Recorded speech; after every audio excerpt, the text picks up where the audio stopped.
दोस्तों स्वागत है आपका आज की बेहद बड़ी और महत्वपूर्ण खबरों में। दोस्तों देश भर में महामारी के कारण अनलॉक 2 लागू है। इस बीच कुछ बड़ी और मुख्य खबरें निकल कर आ रही हैं जिन्हें जानना आपके लिए बेहद जरूरी है। उससे पहले दोस्तों जानते हैं कोरोना महामारी का हाल। तो दोस्तों पिछले 24 घंटे में तेजी से बढ़ा कोरोना का ग्राफ, 22,000 से ज्यादा नए केस और 442 मौतें।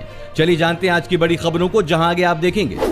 बड़ी खबर, चीन के साथ तनातनी के बीच भारत को लगातार मिल रहा है विश्व के शक्तिशाली देशों का समर्थन। इसके अलावा दोस्तों राशन कार्ड वालों के लिए बड़ी खबर, अब नवंबर तक मुफ्त चावल दाल पाने के लिए 31 जुलाई तक करना होगा ये काम, वरना नहीं मिलेगा मुफ्त राशन। इसके साथ ही बड़ी खबर, ग्राहकों को फायदा पहुंचाने के लिए जल्द बदलेंगे एलपीजी रसोई गैस सिलेंडर से जुड़े ये नियम, जान लीजिए वरना भुगतना होगा नुकसान। इसके अलावा दोस्तों खुशखबरी, इस योजना के तहत इन लोगों को हर महीने मिलेंगे 4,000 रुपए, जानिए इससे जुड़ी खास बात। साथ ही दोस्तों अच्छी खबर, 10वीं पास के लिए है सरकारी नौकरी पाने का बेहतरीन मौका, इन पदों पर हो रही है भर्ती, आगे जानेंगे वीडियो में। तो दोस्तों हर खबर को विस्तार से जानने के लिए बने रहिए वीडियो में हमारे साथ अंत तक।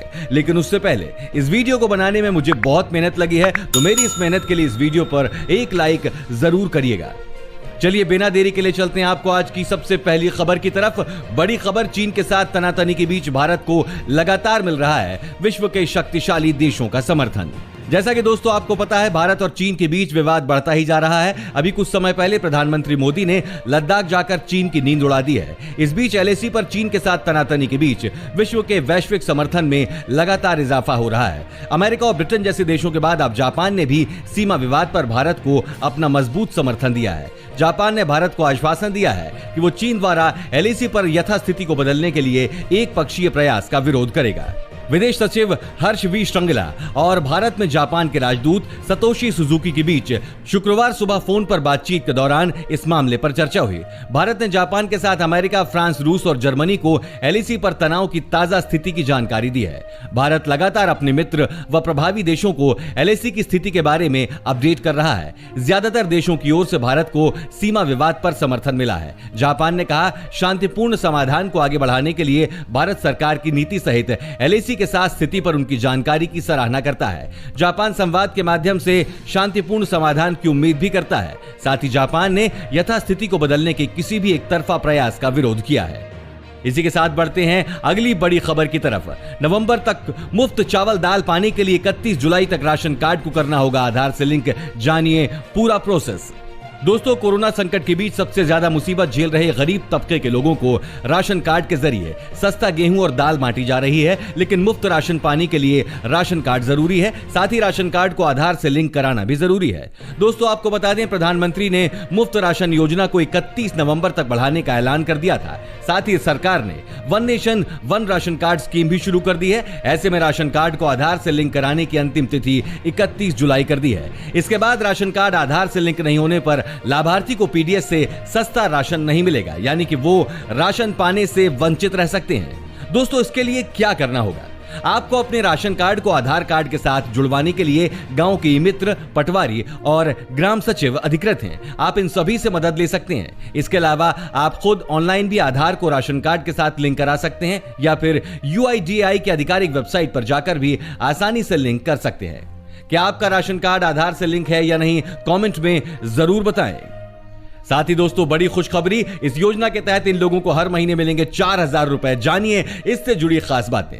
दोस्तों कोरोना संक्रमण काल में जहां देश भर में अनलॉक 2 जारी है और लोग बेरोजगारी की कगार पर आ रहे हैं, इस सब के बीच भी उत्तर प्रदेश की योगी सरकार 5 लाख लोगों को रोजगार देने के अपने वादे को पूरा करने की कोशिश कर रही है। अन्य राज्यों से काम छोड़कर अपने अपने गांव घर वापस आए प्रवासी मजदूरों के साथ ही योगी सरकार प्रतिभावान लोगों को उनकी क्षमता के अनुसार काम देने की कोशिश कर रही है। यही नहीं, योगी सरकार ने प्रदेश के बैंकिंग सिस्टम को सुधारने के लिए भी बड़ी पहल की है, जिसका फायदा प्रदेश की महिलाओं को मिलेगा।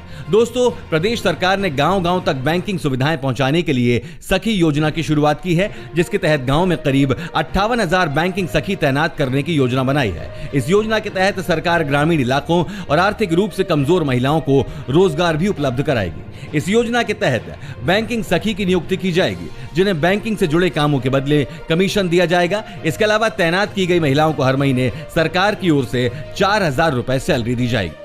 दोस्तों, इस चैनल पर हम आपको देश और दुनिया भर की सभी ताजा खबरों को सबसे पहले लेकर आते हैं। अगर आप भी चाहते हैं कि दुनिया भर की खबरें आपके पास सबसे पहले पहुंचें, तो चैनल को बिना भूले नीचे दिए गए लाल बटन को दबाकर सब्सक्राइब जरूर कर दें और बेल आइकन को भी जरूर दबाएं। बढ़ते हैं अगली खबर की तरफ। कोरोना के इलाज पर सरकार की नई गाइडलाइन, घटाई गई इस दवा की खुराक। दोस्तों, जैसा कि आपको पता होगा कि कोरोना महामारी के अभी तक कोई वैक्सीन बाजार में नहीं आई है।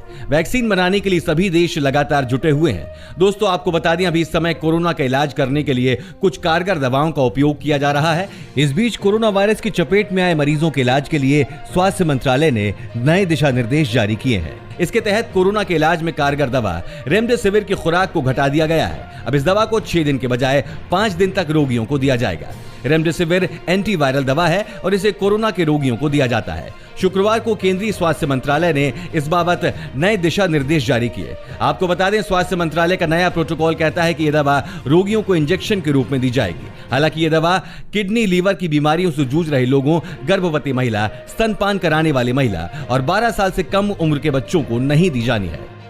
बड़ी खबर, ग्राहकों को फायदा पहुंचाने के लिए जल्द बदलेंगे एलपीजी रसोई गैस सिलेंडर से जुड़े नियम, सरकार की तैयारी पूरी। दोस्तों, अगर आप भी किसी कंपनी का गैस सिलेंडर उपयोग करते हैं तो आपके लिए एक बड़ी खबर है। खबर यह है कि आपको एक नया जल्द ही विकल्प मिलने वाला है, जिसमें आप अपनी जरूरत के हिसाब से ही एलपीजी खरीदें। जरूरत नहीं होने पर 14 किलो का एलपीजी रसोई गैस सिलेंडर ना लें और ना ही पूरा पेमेंट करें। यानी अगर आप चाहें तो 100-200 का एलपीजी भी ले सकते हैं। सूत्रों के मुताबिक एलपीजी वैन के जरिए सर्विस देने की तैयारी है। सूत्रों के मुताबिक जितना एलपीजी लेंगे उस अनुपात में सब्सिडी का प्रावधान होगा। इससे सरकार को सब्सिडी अदायगी में भी कमी आएगी। दोस्तों, आपको क्या लगता है, इससे गरीब लोगों को फायदा होगा या नहीं? कमेंट में जरूर बताएं। दोस्तों, वीडियो में हमारे साथ बने रहिए, क्योंकि आगे आप देखेंगे 10वीं पास के लिए है सरकारी नौकरी पाने का बेहतरीन मौका, इन पदों पर हो रही भर्ती। साथ ही अब जानिए, महामारी में आधे से ज्यादा मृतकों की उम्र 60 से कम। इतने लोगों को पहले नहीं थी कोई और बीमारी। दोस्तों, आपको बता दें, देश भर में कोरोना वायरस से अब तक 18,000 से ज्यादा मरीजों की मौत हो चुकी है। इस बीच सरकार की तरफ से हैरान कर देने वाले आंकड़े सामने आए हैं। दोस्तों, 2 जुलाई तक के आंकड़ों के मुताबिक भारत में कोरोना से अभी तक मरने वाले लोगों में आधे से ज्यादा मरीजों की उम्र 60 साल से कम है। इसके अलावा 43% ऐसे मरीजों की मौत हुई है जिन्हें पहले से कोई और बीमारी नहीं थी। जबकि सरकार की तरफ से यह दावा किया जा रहा है कि कोरोना में ज्यादातर उन लोगों की मौत हो रही है जिन्हें पहले से कोई और बीमारी है। दोस्तों, एक डेटा के मुताबिक 14 साल से कम उम्र के बच्चों की मौत की दर 0.54% है। 15 से 29 साल के बीच यह आंकड़ा 2.64% है, जबकि 30 से 44 साल की उम्र के मरीजों की मौत की दर 10.82% है। 45 से 49 साल के लोगों में मौत की दर 32.79% है। इसके अलावा 60 से 74 साल के बुजुर्गों में मौत की दर 39.02% है, जबकि 75 साल से ज्यादा उम्र के लोगों में मौत की दर 12.88% है। यानी कि सबसे ज्यादा मृत्यु 60 से 70 साल के लोगों की हो रही है। 10वीं पास के लिए सरकारी नौकरी पाने का बेहतरीन मौका, 4166 पदों पर हो रही भर्ती। दोस्तों, पोस्ट ऑफिस में 10वीं पास के लिए नौकरी पाने का बेहतरीन मौका है। इच्छुक उम्मीदवार इंडिया पोस्ट ऑफिस की ऑफिशियल वेबसाइट appost.in पर जाकर आवेदन कर सकते हैं। आवेदन करने की अंतिम तारीख 7 जुलाई 2020 है। पद का नाम ग्रामीण डाक सेवक है। दोस्तों, कैंडिडेट की उम्र 8 जून 2020 को 18 से 40 वर्ष के बीच होनी चाहिए। हालांकि रिजर्वेशन नियम के अनुसार SC/ST कैंडिडेट को आयु सीमा में 5 साल का, जबकि OBC कैंडिडेट को 3 साल की छूट मिलेगी। सबसे पहले कैंडिडेट को अपने सर्कल में जिसके लिए अप्लाई करना चाहता है उसके लिए रजिस्टर करना होगा। रजिस्ट्रेशन के बाद एक यूनिक रजिस्ट्रेशन नंबर मिलेगा। इसके बाद कैंडिडेट को शुल्क अदा करना होगा। फीस पेमेंट ऑनलाइन और ऑफलाइन दोनों मोड में किया जा सकता है। दोस्तों, साथ ही कम से कम 6 महीनों तक माफ हो स्कूल कॉलेजों की फीस मांग।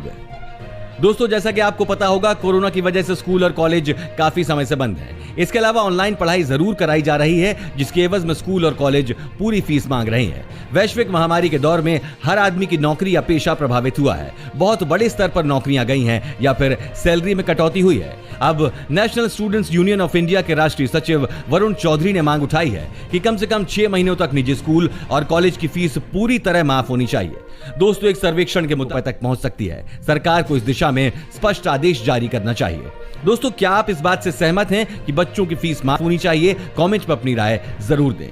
दोस्तों, आगे आप देखेंगे, बार बार आ रहे भूकंप ने उड़ाई करोड़ों लोगों की नींद, एक्सपर्ट्स का चौंकाने वाला दावा। आगे देखिए, बार बार आ रहे भूकंप ने उड़ाई लोगों की नींद, जानिए क्या कहते हैं एक्सपर्ट्स। दोस्तों जैसा कि आपको पता होगा, जब से कोरोना महामारी आई है तभी से देश की राजधानी में भूकंप के झटके लग रहे हैं। इस बीच दोस्तों देश भर में भूकंप के आने का सिलसिला जारी है। आलम यह है कि तकरीबन हर सप्ताह देश में कहीं ना कहीं भूकंप के झटके लग रहे हैं। दिल्ली एनसीआर की बात करें तो यहां पर 3 महीने से भी कम समय में तकरीबन 20 बार भूकंप आ चुका है। इस बीच शुक्रवार शाम 7 बजे के आसपास 4 से 5 सेकंड तक भूकंप के तेज झटकों ने दिल्ली एनसीआर के करोड़ों लोगों की चिंता बढ़ा दी है। शुक्रवार शाम को आए भूकंप का केंद्र राजस्थान का अलवर जिला था, लेकिन लोगों के जहन में यह सवाल ना चाहते हुए भी आ रहा है कि दिल्ली एनसीआर में आ रहे लगातार भूकंप किसी बड़े खतरे का संकेत तो नहीं है। दोस्तों इस भूकंप पर शोध करने वाले भूविज्ञानी हल्के भूकंप को भी बड़े खतरे की आहट भी मान रहे हैं, क्योंकि भूकंप के इतिहास में कई बार ऐसा हुआ है जब छोटे छोटे भूकंप के बाद